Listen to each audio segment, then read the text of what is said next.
Assalamualaikum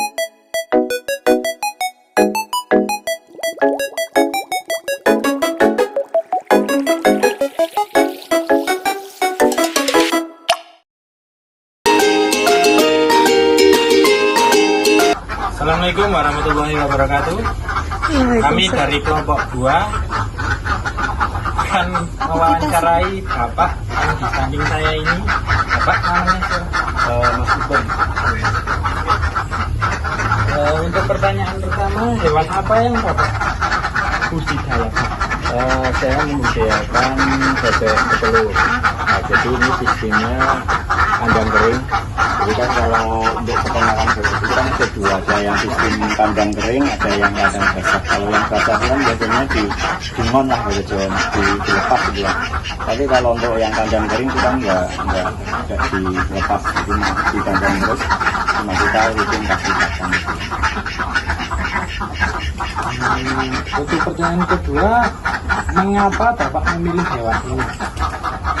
Karena apa ya, simple, cara merawatnya itu sangat simple. Jadi ketika mungkin saya punya kesibukan lain, jadi istilahnya bahasanya bisa untuk sampingan. Karena kalau misalkan bebek 500 ya misalnya, itu kalau cuma kasih pakan saja sama bersihin tempat minum itu setengah jam, 30 menit itu selesai.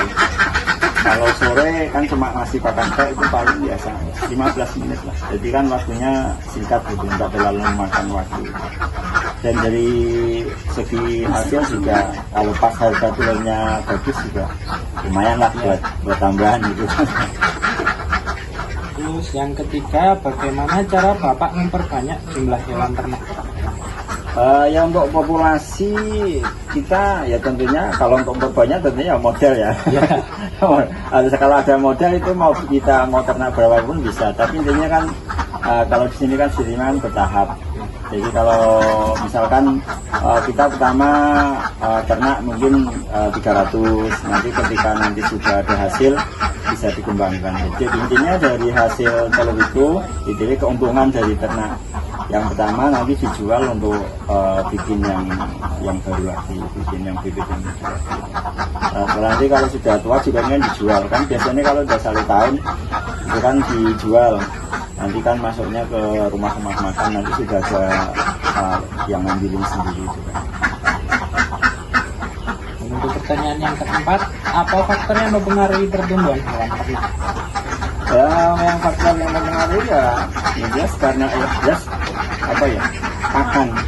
Jadi pakan yang bergizi dalam artian itu memenuhi standar protein, mineral dan lainnya. Nanti ketika pakan yang dikasihkan ke bebek itu bergizi, secara otomatis pertumbuhannya nanti akan.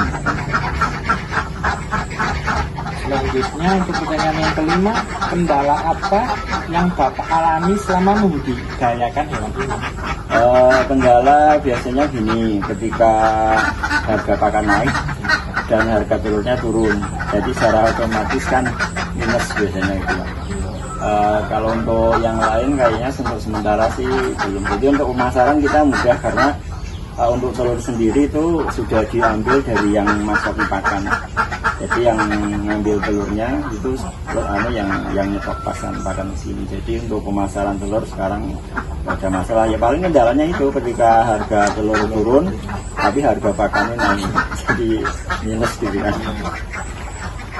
Punya pertanyaan ke-6, bagaimana Bapak mengatasinya?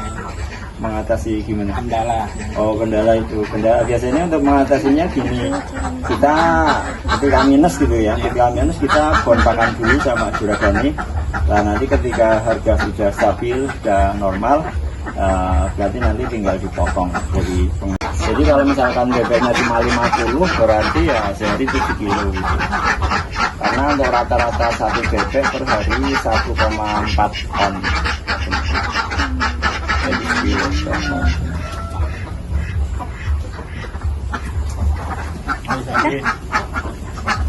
Wes foto sana.